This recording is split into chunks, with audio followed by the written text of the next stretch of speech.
Olá pessoal, sejam todos bem-vindos ao canal Vocação Jurídica. Meu nome é Roberta Renault. Eu sei que eu estou um pouquinho ausente, mas bateu muita saudade, alguns projetos novos vindo à tona. E hoje eu gostaria de aproveitar o momento para falar um pouquinho sobre as manifestações do Ministério Público em fase de execução penal e da importância de nós acompanharmos essas manifestações. Não sei se vocês lembram, mas as centenas de vídeos que eu já criei aqui no canal, eu falei uma vez sobre o habeas corpus, o processamento do habeas corpus, e disse que antes da sustentação oral seria muito importante que o advogado tivesse acesso ao parecer, né, do Ministério Público Federal, que é imprescindível esse parecer, porque ali o MP ele se coloca favorável ou contra o seu HC, o HC que você impetrou. E é importante você ter acesso a essa manifestação porque às vezes as colocações são completamente equivocadas do Ministério Público. E quando são equivocadas, se você tem um acesso prévio, na sustentação oral do seu HC, você pode o quê? Você pode atacá-las, né? Fazer as argumentações necessárias para que os desembargadores, por exemplo, não sejam induzidos a erro com alegações que não são corretas do Ministério Público. Na execução penal é pior ainda. Isso acontece com muita frequência. Porque como é que funciona? O seu cliente é o apenado, é aquele que está cumprindo pena. E o Ministério Público é o fiscal da lei, é o custos legis, ele não é parte.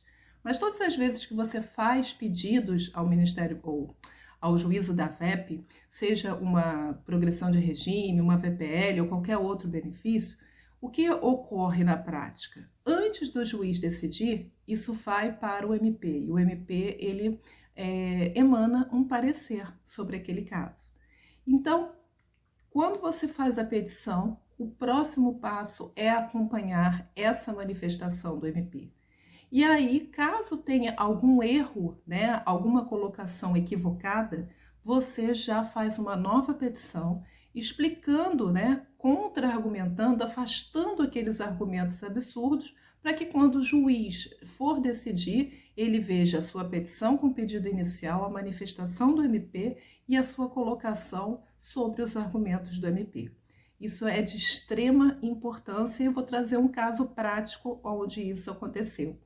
Eu tive uma cliente, né, que eu fui fazer o pedido da VPL, que é a visita periódica ao lar, assim que é chamado no Rio de Janeiro.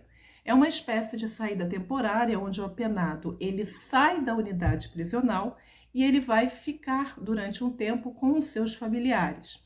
Essa visita ela é permitida para os apenados que já estão cumprindo a pena no regime semiaberto e tem outros requisitos lá previstos na Lei de Execução Penal.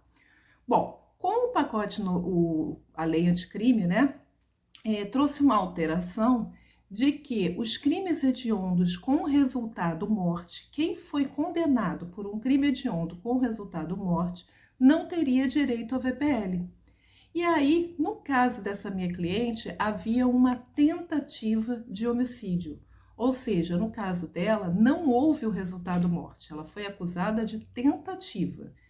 E já prevendo que o Ministério Público poderia dizer que a minha cliente não tinha direito à VPL com base nessa nova restrição trazida pelo pacote anticrime, eu na própria petição, que eu fiz o pedido da saída temporária da VPL, eu coloco, olha, destacando que, na verdade, não houve resultado morte, então aquela restrição não pode ser aplicada a cliente.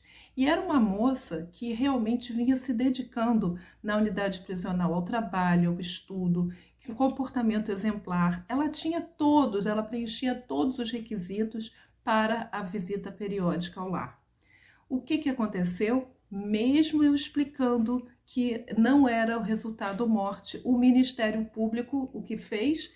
Se manifestou contra a VPL com o fundamento que eu acabei de dizer, que o crime não poderia ter esse benefício porque houve o resultado morte, era um crime hediondo. E aí eu tive acesso a essa manifestação. Se eu não tivesse acesso a essa manifestação, provavelmente o juiz poderia ser induzido a erro. Será que ele ia verificar se o crime era tentado ou consumado? Será que ele ia verificar se realmente se encaixa aquela restrição trazida pelo pacote anticrime nas VPLs? Eu não posso contar com isso. Nós, advogados, nós temos que ter uma conduta proativa e evitar maiores desgastes e maiores problemas. Então, o que aconteceu? Eu simplesmente eu afastei todos os argumentos do MP através de uma nova petição e a juíza conseguiu entender todas as colocações. Eu mostrei novamente que o homicídio era tentado e ela realmente desconsiderou o que o Ministério Público falou. Dessa forma, é muito importante que você preste atenção às manifestações ministeriais para evitar maiores problemas. Nesse caso, se você não tivesse protocolizado uma nova petição afastando os argumentos, o que aconteceria? Se a juíza fosse induzida a erro e afastasse a VPL com base no argumento do MP, você provavelmente teria que agravar, o agravo em execução, interpor um recurso. Olha o trabalho que você teria. Interpor esse recurso que demora para ser julgado, iria até o Tribunal de Justiça, enfim, um desgaste de tempo, e do emocional do próprio cliente, que merece esse benefício, ele merece isso.